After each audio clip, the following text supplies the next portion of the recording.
Muy buenas tardes, alumnos, estudiantes preuniversitarios del Perú y, si posible, de América. El día de hoy nos encontramos otra vez para abordar el tema de la semana 19, el primer militarismo, primera parte. Bueno, empecemos. Los estados nacionales hispanoamericanos configuraron sus territorios mediante dos principios jurídicos: uti possidetis y libre determinación de los pueblos. Señale usted la provincia que se acogió al segundo término, es decir, libre possidetis, en lo que respecta al Perú. Es decir, qué provincia se acogió al Perú. Ah, a ver, hay Tumbes, Jaén, Tumbes, Maynas, Tarapacá. Tarapacá no es porque pertenecía al Perú. Maynas estaba en disputa con la Gran Colombia, pero no. Tumbes era peruana. Jaén. Efectivamente. Ya veo que las respuestas ya están corriendo. Sí, es Jaén. Jaén de Bracamoros estaba dentro de la audiencia de Quito. Por ende, estaba dentro del radar de la Gran Colombia. Sin embargo, ellos decidieron, por la libre determinación de los pueblos, pertenecer al Perú. Muy bien. Dos. Determina la guerra, terminada la guerra de independencia, se mantuvo. ¿Qué se mantuvo? Régimen político, estructura fiscal, territorio colonial, el poder jesuita. A ver. Poder jesuita no es, los jesuitas recién regresan, creo, en época republicana. Territorio colonial, pues nada que ver. El territorio no había dejado nada claro los españoles al momento de irse, así que sí y no. La estructura fiscal, me gusta. Régimen político, no. Pasamos de una monarquía a una república, nada que ver con la política aquí. El territorio colonial, no. ¿Por qué? O sea, si bien hay uti possidetis, no es que sea 100%. Hay libre determinación de los pueblos. Nosotros recuperamos, que estoy hablando, tomamos Jaén, pero Guayaquil pasaba a otras manos. El Alto Perú, que era la audiencia de Charcas, se independiza y se convierte en Bolivia. Así que, nada, la gran independencia hay que recordar que en sí se acaban en 1824, pero continúan un poquito más en 1800, hasta 1825 en el Alto Perú. Así que nada que ver. La respuesta es la B. Dos es besito. La dos es besito. La estructura fiscal. ¿Qué es la estructura fiscal? Son los impuestos. Tres. Económicamente, el Perú inició su etapa republicana en medio de una grave crisis económica, agravada principalmente por la destrucción del aparato productivo en la guerra de la independencia. ¿Ya? Los gobiernos del periodo llamado caudillaje militar se sostuvieron principalmente. Esta pregunta tiene que ver mucho con la anterior. Es decir, cómo se mantuvo, cómo se sostuvo la temprana república. ¿Cómo se mantuvo? A ver, veamos. Arrendamiento de las Islas Guaneras. No, nada que ver. Eso sucede en prosperidad falaz. Las alcabalas al fabricar diezmos. Los diezmos pertenecen a la iglesia, así que nada que ver. Estamos hablando aquí del Estado peruano. Empréstitos de Inglaterra. Si bien Inglaterra apoya, no te mantiene los tributos indígenas y las aduanas. Es la D, efectivamente, la D. ¿Por qué la D? A ver, hay que recordar de que Perú quiere tener capital. Hemos perdido justamente una crisis económica agravada por la situación. Eso se entiende. Pero ¿qué sucede? Que ¿cómo mantenemos al Estado? Creando impuestos en aduanas. Es decir, los puertos, si hay barcos que quieren entrar al Perú, tienen que pagar un impuesto, los productos pagan un impuesto y esos impuestos se recaudan para mantener el Estado. Pero aquí sucede algo que lo vimos aquí arriba, que es la estructura fiscal. Los españoles, la base de la economía virreinal, una gran parte es debido al tributo indígena. Los indígenas pagaban tributo, ya sea por mano de obra o con un impuesto especial. ellos siguen aquí siguiendo pagando esos mismos tributos. Por esa razón, se revelan en Guanta un sector de los indígenas para no pagar ese tributo.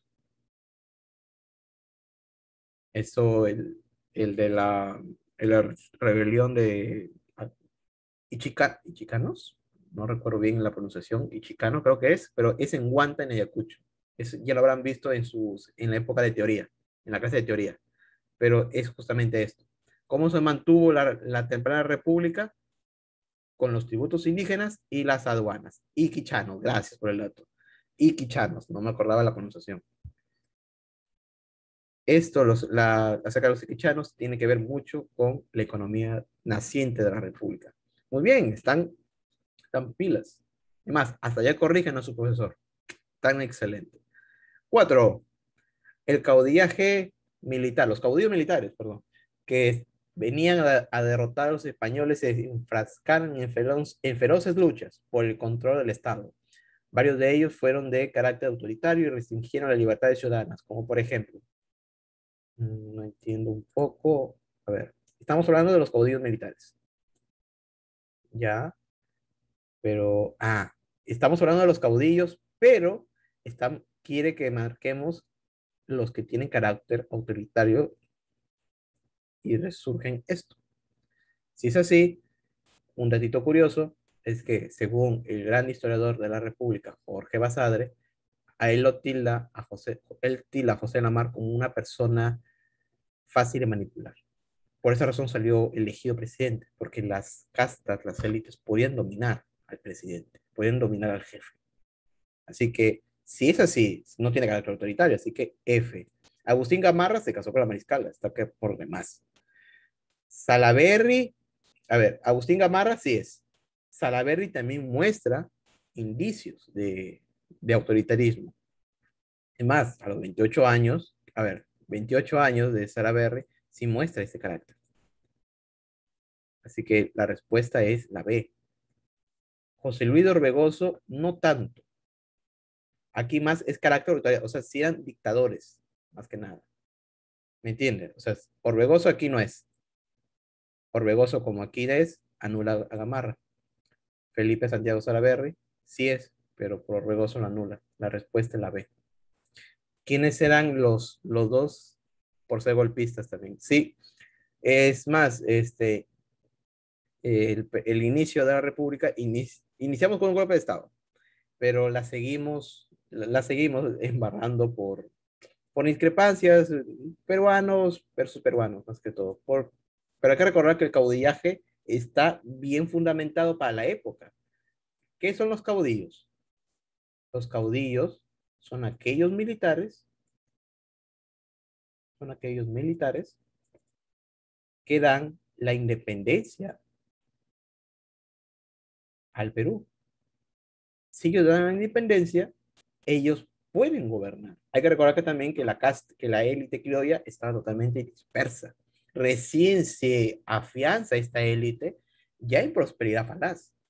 En prosperidad falaz, ellos ya recién cogen un capital y se empiezan a preocupar por sus intereses. Y al preocuparse por sus intereses, ellos deciden actuar en sí. ¿Cuál es la máxima representación de esta élite? Es en el Partido Civil, quien saca a Pardo, a Manuel Pardo y Lavalle, como su, como su líder y posteriormente presidente del Perú. Primer presidente civil, no se olviden. 555. Poco después de proclamar la independencia del Perú, se iniciaron los debates políticos en torno al sistema de gobierno que debía ser nuestro país. Ya se votó la independencia. Triunfaron los republicanos, ya, José Faustino Sánchez Carrió, y surgieron nuevos temas de discusión política. Por ejemplo, durante el primer gobierno de Agustín Gamarra, los ideólogos liberales ¿qué defendieron? Durante el gobierno de Gamarra, abolición del gobierno hereditario, no, abolición del tributo indígena, uh, poco, tributo indígena recién, no es que se abuele, se modifica con el pasar del tiempo, así que nada. Opción de gobierno hereditario. Gobierno hereditario más me suena a monarquía, pero aquí ya lo estamos hablando en república, así que nada que ver. Permanencia en el Congreso. No, perdón. preeminencia en el Congreso y la ley de puertos libres. Ideólogos liberales. ¿Qué es? A ver, ¿qué es el liberalismo según, según la economía? Porque hay dos, liberalismo según la economía y según la política. Los liberales aquí, los liberales peruanos menos de la época, será después, ajá, efectivamente, justo a ese punto quería llegar, los liberales apoyan a un libre mercado, pero eso sucede en la Confederación, efectivamente, por eso dices cuando se confedera Perú-Bolivia. Quería llegar a ese punto, pero ahí están, ahí está la gente. Ya, ¿para qué hablar? Ustedes ya saben. ¿Por qué? La ley de puertos libres se hace en la Confederación Peruviana, donde ahí los liberales surgen y defienden. Ahí es liberal versus conservador. Puertos libres versus no puertos libres. Abolición del tributo indígena, el tributo indígena se modifica con los años de la República. Así que nada que ver. Abolición del gobierno hereditario, peor, esa es monarquía. Perminencia del Congreso. Perminencia que estén mucho tiempo en el Congreso. Apoyar una idea del Congreso, tenga más poder que el Ejecutivo, efectivamente. Eso es en el ámbito político, en el económico, un libre mercado. Muy bien, uy, mira, aquí la gente está por descarte.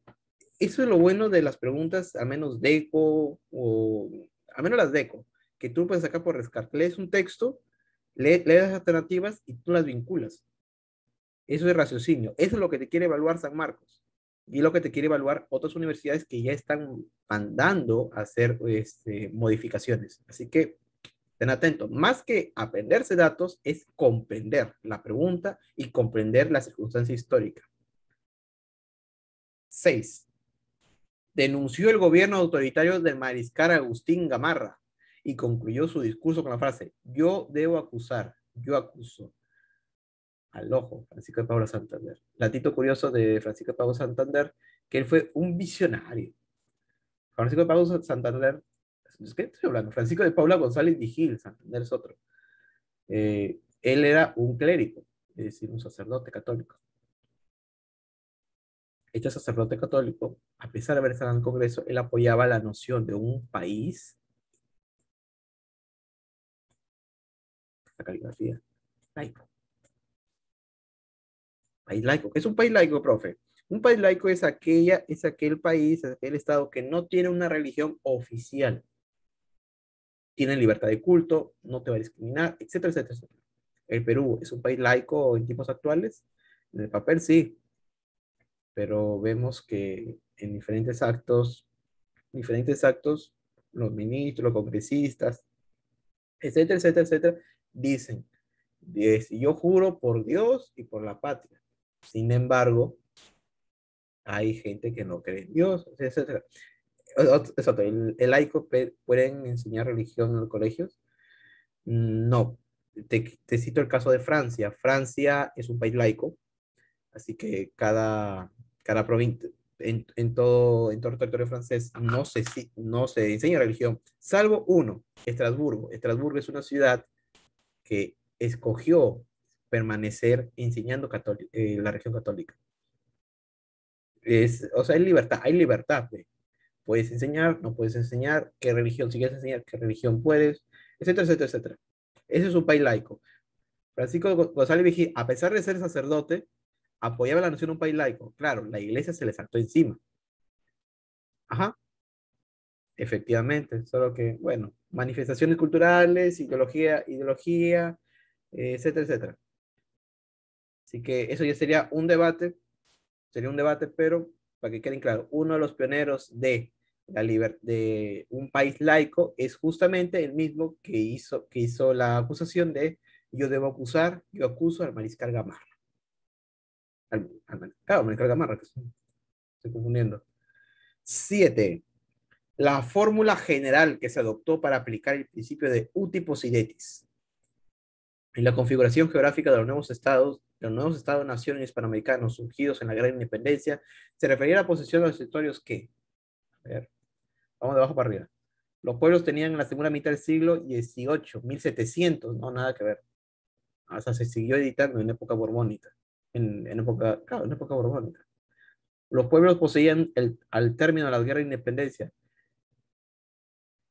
Vemos que, a ver, al término de la gran independencia nada que ver, porque estamos hablando de utipos itetis. Aquí ya sería por causa belli, por guerra. Los pueblos tenían al iniciarse la gran independencia. Bueno, Jaén, puede ser, pero nada que ver. Surgido de la guerra de independencia se refería a... Surgidos de la guerra de independencia se refería a la posesión de territorios que, nada que ver. No, no, la B no, nada que ver. Tenían que iniciarse la guerra de independencia, no, tampoco. Esta sí no tiene que ver. La 7 es la A. Disponían de cada audiencia hasta 1810. ¿Qué es esto? Ustedes han visto en su libro de colegios o por internet un mapa del Perú, del virreinato, pero amarillo, donde señalan a Trujillo, Maynas, Cusco, Arequipa, Lima, ¿qué más había? Huamanga y Huancavelica como intendencias. Pero si ves bien, si tenemos a Guayaquil, a veces menciona el Alto Perú. Justamente, si revisan este año, revisan ese mapa y de 1810. Así que en ese mapa está la respuesta. Disponía cada 10 y ¿por qué? Porque los reyes, por monarquía, se decide elaborar una cartografía más fidedigna. Claro, hubo ineficiencias, pero era hasta esa época el documento que sustenta el Uti Possidetis. O sea, ese documento sustenta las fronteras del Uti Possidetis, desde fronteras virreinales a fronteras nacionales. 8. Luego de la batalla de Junín y Ayacucho, el Perú consolidó su independencia. Sin embargo, entre 1827 y 1845 experimentó un periodo conocido como el caudillismo militar, el cual estuvo caracterizado por, a ver, hay que leer, abajo para arriba, fortalecimiento de la capacidad del Estado republicano bajo el liderazgo de jefes militares que habían luchado por la independencia. Por eso es teoría. Esta es una teoría. Que F. El establecimiento de la larga dictadura militar. Larga, mira, con decir largas, ya fue. Porque eran pequeñas dictaduras, golpes de Estado. Enfrentamientos constantes entre caudillos militares que acentuaron la crisis económica. Frío, pero sí, es la verdad. El gobierno interrumpió los jefes. El gobierno interrumpió, nada que ver. O sea, con un amplio respaldo. Amplio respaldo, no nada. Ya está. 8, besito. Sigamos, sigamos. 9. En los albores del Estado peruano se desataron intensos debates ideológicos entre liberales y conservadores. Ve, justo lo que estuvimos hablando. Determine cuál o cuáles fueron los ejes de las posturas conservadoras en los debates inmediatamente posteriores a la independencia. Relación anacrónica de la Iglesia, fortalecimiento del poder ejecutivo, promoción del voto de los analfabetos. A ver, lancen sus teorías. Relación armónica, dije anacrónica, armónica con la iglesia. Estamos hablando ¿de qué? Fue una de las posturas conservadoras.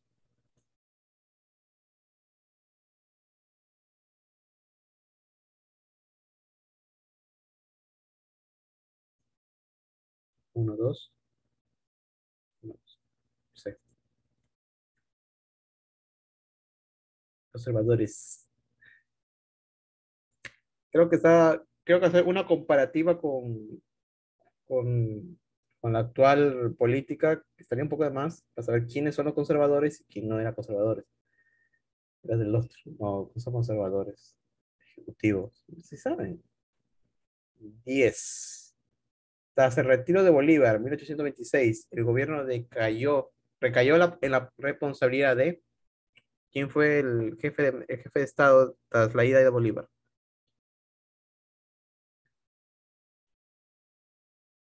¿Quién fue el jefe de Estado tras la ida de Bolívar?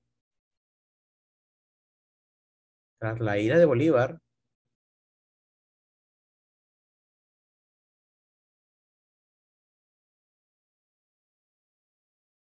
ahí está. Por ahí vi que decía Ribagüero, no, Ribagüero es antes, es tras la ida. Ribagüero es después de San Martín. Sucre es el jefe militar. Y más, Sucre se fue a Bolivia, así que nada que ver.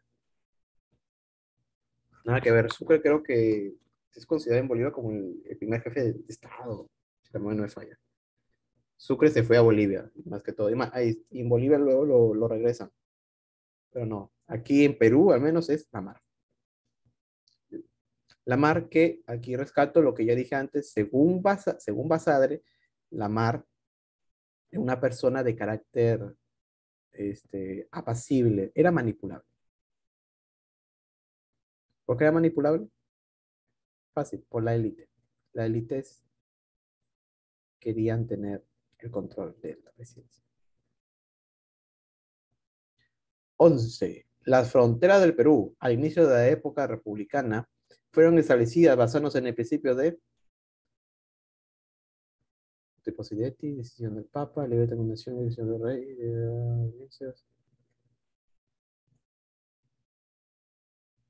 ya está por demás, ya. Se preguntarán por qué estamos dando el pucho de esto, porque esto de Posidetti y libre determinación viene. A ver, esta pregunta ya está pasada. Durante el gobierno autoritario, el mariscal Gamarra concluyó. Ah, lo pegué doble. Pero bueno, para que se acuerden. No me había dado cuenta de eso. Mm, Cositas que pasan cuando hacemos las cosas. Profesor, ¿quién es la élite peruana? ¿Está relacionada al poder legislativo? A ver, primero vayamos con la primera. ¿Quién es? Mejor sería quiénes. ¿Quiénes son la élite? La élite peruana es más que todo los criollos. ¿Quiénes son los criollos? Eran descendientes de, de españoles, de europeos mejor. De europeos, europeos, europeos. Pero, acá hay algo, pero tienen capital. Tienen un fuerte capital. Es decir, ya a muy grosso modo eran los hacendados. Hacendados. ¿Por qué te estoy diciendo esto? Esta es la élite. Descendiente de europeos, de europeos, hijos de europeos mejor. Hijos de europeos que tienen un fuerte capital. Así se puede decir que son los hacendados. ¿Por qué estoy mencionando esto? Porque los criollos son quienes condicionan al Estado. Es decir, quienes tienen fuerte capital, quienes tienen influencia económica, piden que sus intereses no sean manipulados o que afecten sus intereses el Estado. ¿Me entienden? Está relacionado con el poder legislativo. El legislativo, pues, estaba relacionado con toda la política. ¿Quiénes eran en el Congreso? Eran justamente una élite criolla, ya sea una élite de abogados, de médicos, de sacerdotes, pero eran que hablaban sus intereses. Así que por ahí vamos. Muy bien, muy bien. Vamos a...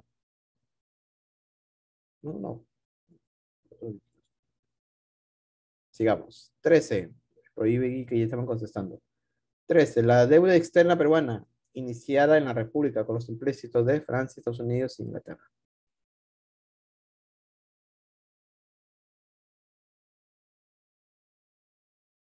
12. No, la 12 de yo acusar, yo acuso. La 12 es Francisco González Vigil. La 13 es Inglaterra. ¿Por qué Inglaterra? Porque ahí Inglaterra es el referente. Es más, Cochrane, eh, ¿dice?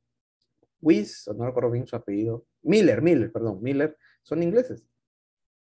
Es más, justo para el bicentenario, la embajada peruana en Inglaterra, en Reino Unido, le dio ramos florales a Lord Cochrane en la abadía de Westminster. O sea, la relación peruana-inglesa, anglo-peruana, es muy buena. 14. La Casa Grif, pero eso ya después, eso ya es época republicana. Aquí al inicio de la República vemos ya un claro acercamiento. Es más, la comunidad inglesa en el Perú a inicios del siglo XX funda un partido de fútbol, un partido, ¿qué estoy hablando? Se organizan para el fútbol. ¿Por qué? Porque el fútbol es inglés. Así que el germen el germen futbolístico del Perú es inglés. Tanto así que para el centenario de la República ellos donan una grada gradas de... No, lo estoy hablando de los ingleses, no estoy hablando de Gibbs. No, no, no, Echenique no, nada que ver. No, eso es después, no. Aquí estamos hablando de inicio de la República. La Casa Gibbs es después. Los conflictos limítrofes del Perú republicano se inician en el enfrentamiento con la Gran Colombia. Seco fue, la Gran Colombia. Dato curioso, ¿sabían que la Gran Colombia no se llama la Gran Colombia? Sus documentos oficiales, ellos lo firman como República de Colombia. Pero ¿por qué le ponen gran, profe? Es un vocablo historiográfico que le dan para diferenciarla con la actual Colombia. ¿Me entienden? O sea, para decir, o sea, el nombre del país original era República de Colombia. Sin embargo, la historiografía decide ponerle Gran Colombia para diferenciar de la Colombia de Bolívar con la Colombia actual. Hacen una, pero lo van a encontrar muchos libros y en sus exámenes de admisión como la Gran Colombia. Pero es un datito que vale la pena recordar. Estamos en 15. 15. Completa la siguiente frase. A inicio de la República. A inicio, no, ¿qué es? A inicio de la republicano. Jaén, que pertenecía a la Bolivia de Terminación, decidió formar parte de Quito al Perú. Simple, simple, simple. Las preguntas son simples. Simples para el que estudió y para el que va a ingresar. El gobierno liberal de José Luis Orbegoso fue elegido por la Mara, la Comisión Nacional, Congreso de la República, el Constituyente. ¿Hacen apuestas?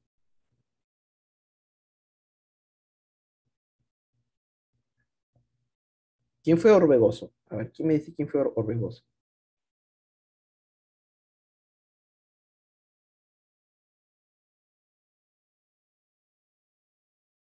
Un presidente, va. No me digas. Orbegoso escoge la Convención Nacional. ¿Por qué? Porque la Convención Nacional justo estaba pidiendo un gobierno liberal, es decir, un gobierno con una política económica amplia. El que protagonizó el abrazo de Manquiaguayo, yes. Es esa. 17, 17, 17, 17. Había perdido. Representantes peruanos de acuerdo de 1829, denominado Convenio de Girón. ¿Quiénes fueron? Convenio de Girón, Convenio de Girón. Orbegoso Lamar, Lamar Santa Cruz, Lamar Echenique, Orbegoso Lamar, Orbegoso Lamar. Estamos hablando de Girón. Ay, perdón. Estamos hablando de Girón.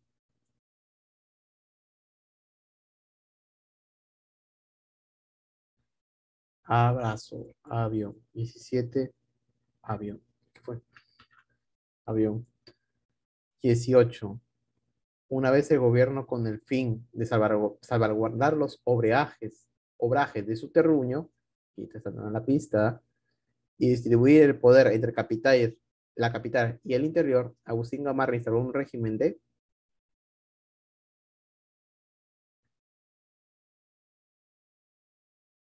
nacionalista, liberal.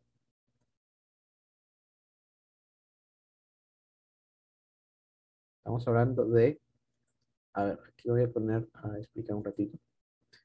Obrajes del terruño, de su terruño. ¿Qué estamos hablando acá? Estamos hablando aquí que los productos que se producen del Perú, PPP, que se producen en el Perú, sean comercializados, pero para ser comercializados, que es a menor precio, no tienen que tener un enemigo, que son los productos producidos en el extranjero. ¿Está bien? Distribuir el poder entre la capital y el interior. aquí tenías otra, descentralización. Ya había productos, sí. Los obrajes son de época colonial. Ya había de época colonial industrias. Además, hay un estudio de la UNSA que señalan cómo esto permitió que Arequipa se una económicamente con el sur peruano, con Cusco, con Puno, con Tacna, y en ese entonces Arica. Pero señalan el autor que hubo una ruta comercial de Arequipa, Sucre, La Paz. Esto es lo que proponía el autor, que había rutas comerciales establecidas ya en el sur peruano. Por esta razón se quiso seguir esto para que la élite local siga obteniendo recursos, pero al haber discrepancias eh, políticas que no beneficiaban, que no beneficiaron a estas élites, se rompe estas rutas comerciales.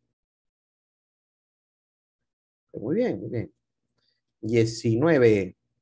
Luego de su destitución de José de la Mar, fue conducido a donde contaría la muerte. ¿Dónde murió José de la Mar? Además, está enterrado ahí.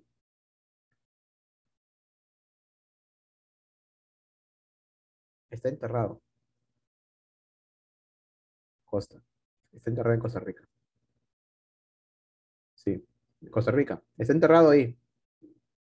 Ahí lo puedes, si vas a Costa Rica, vas a ver su tumba. Creo que está en la capital. No estoy tan seguro en qué ciudad, pero está en Costa Rica. ¿Por qué Costa Rica? Pues la verdad sí, no sé. Pero José de la Mar va a Costa Rica. Es más, cuando es destituido, ya había un barco que lo esperaba. 20. Tratado en el cual se definen los límites entre el Perú y la Gran Colombia en septiembre de 1829.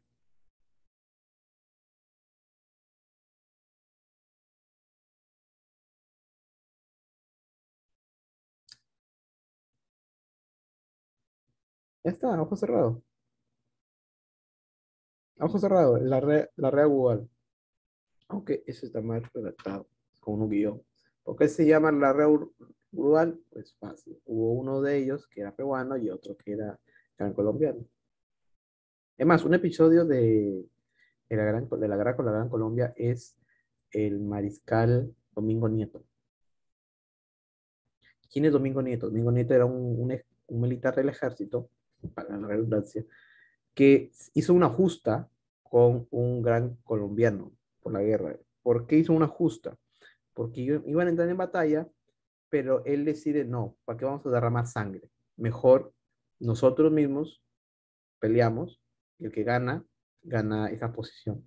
Quien ganó fue Domingo Nieto. Domingo Nieto, me suena el nombre, profe, lo he escuchado antes, sí, lo has escuchado porque Domingo Nieto, el regimiento escolta presidencial, Domingo Nieto es quien se encarga de custodiar, de cuidar al presidente de la República en el palacio. ¿Esos no eran los usuarios? No, los usuarios fueron desde Alan 1 hasta Humala, ¿ya? Son datos curiosos que nos da la Gran Colombia. Jorge Basadre llamó al primer militarismo de la época republicana como militarismo después de la victoria o militarismo de la victoria. ¿Por qué?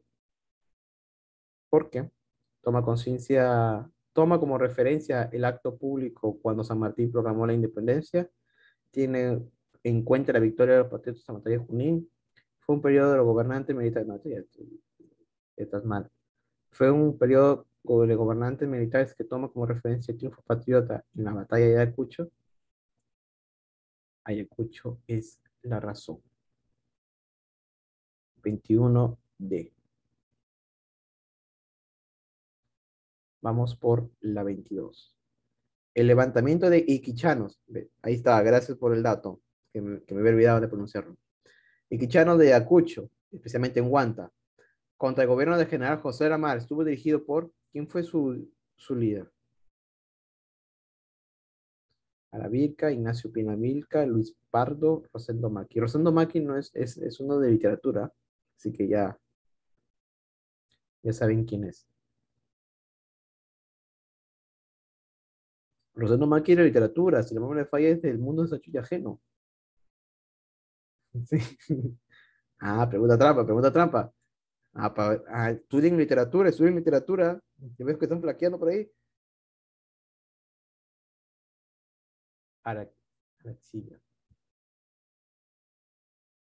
Mencibía. ¿Por qué lideraron? ¿Por qué se rebelaron? Fácil, por el tributo indígena. Si estamos viviendo en una república, ¿por qué los indios tienen que pagar los mismos tributos de época colonial? Esa es la premisa, esa es la pregunta, esa es la cuestión. Tanto así que se levantaron.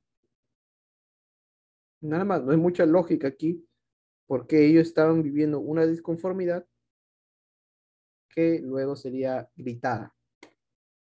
23. En el segundo gobierno constituyente del Perú, en 1827, General José de la Mar fue elegido por voto de los militares, clérigos, conservadores, liberales. Liberales.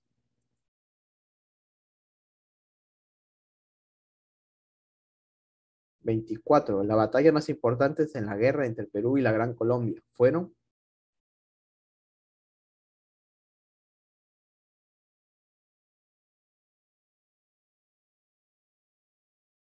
dedo antes de la Perú y la Gran Colombia fueron Malpelo, José de San.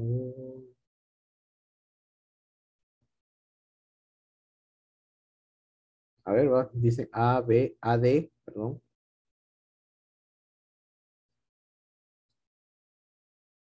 B, B. Ya fue, pero lo has hecho bien. ¿Por qué dudan? ¿Por qué dudan? 25. Fue llamada Mariscala. Ya, ese está ya sobrada. ¿Quién fue la Mariscala? La Mariscala señalan que, a menos, primero hay que ver el estereotipo de la mujer en la época. La mujer, o sea, que una mujer monte caballo se consideraba que era, wow, era una gran mujer y que venía de una gran familia. Francisca Zumbiaga lo hacía. Además, hay un dato curioso de Francisca Zumbiaga estuvo en un convento en Lima. Estuvo en un convento, pero Gamarra, por curiosidad, o no sé por qué, la verdad, se va al convento en Lima, llega al convento y la conoce. Al conocerla, decide escaparse del convento con ella. O sea, algo que se llama raptar. Al momento de raptarla, se casa con ella y ellos ambos se van a vivir al Cusco. Según señala un relato, a mitad de la noche estaba durmiendo la doña, pero lo levantan los capataces diciendo que los pobladores pedían que les paguen esas cosas, pero estaban en crisis. Por esa razón, ella coge un caballo, se levanta, coge un caballo, se va al lugar y les grita a los indios por qué hacen esto, que le van a pagar, solo que ahorita están en crisis. O sea, ese carácter, ímpetu, la mariscala. ¿Por qué la mariscala? Porque viene de mariscal. ¿Y quién era mariscal? Si bien era mujer, su esposo. ¿Quién es su esposo? Gamarra. Una mujer de armas tomar.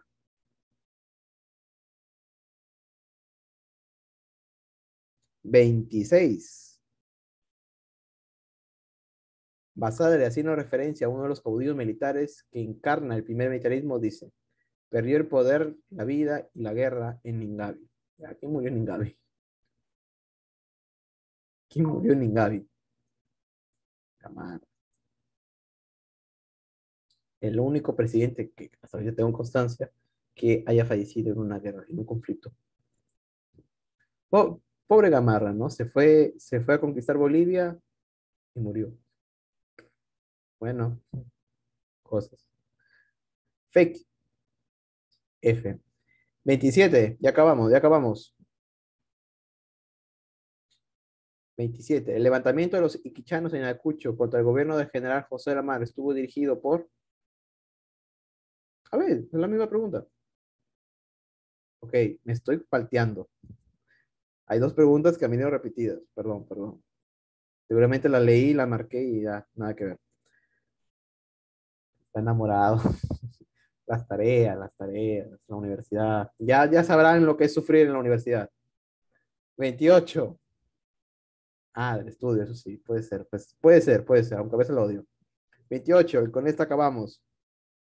La primera generación de liberales planteaban soberanía de inteligencia, monarquía constitucional, fiscalización del ejecutivo para el legislativo, una dictadura civil para las Fuerzas Armadas. Ahí está. 28 es la C.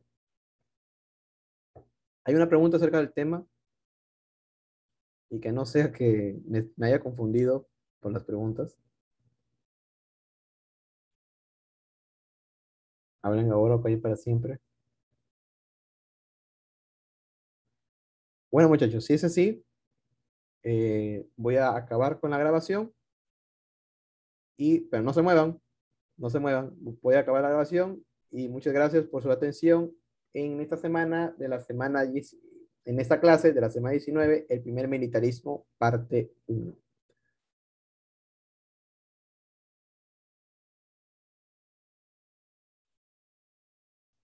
Ya, muchachos, como lo acordado, perdón, no se está.